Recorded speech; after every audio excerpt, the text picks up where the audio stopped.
வணக்கம், come back to our channel. இந்த வேளையில் நாம் பார்க்க இருப்பது, நாம் கோபம், பொறாமை, கவலை போன்ற குணங்களை ஒதுக்கிவிட்டு இருக்கும் பொழுது நம்முடைய உடலையும் மனதையும் இளமை தோற்றத்துடன் பாதுகாத்து கொள்ள முடியும்.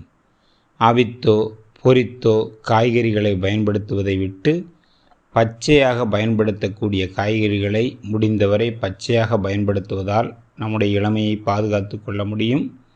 எடுத்துக்காட்டாக மரவள்ளிக்கிழங்கு, சீனிக்கிழங்கு, வெண்டைக்காய் மற்றும் பல வகைகள், குறிப்பாக வெள்ளரிக்காய் போன்றவற்றை பச்சையாக பயன்படுத்துவதன் மூலம் நம்முடைய இளமையை பாதுகாத்து கொள்ள முடியும். மேலும் நன்கு முற்றாத தேங்காயை மென்று தின்பதன் மூலமும் நம்முடைய உடலையும் மனதையும் இளமையாக வைத்து கொள்ள முடியும்.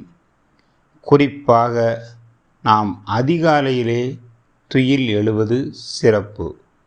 அதிலும் 3:30 மணி முதல் 5:30 மணி வரை உள்ள இந்த காலகட்டம் முன்னோர்களால் முன்குறிக்கப்பட்டிருக்கிறது.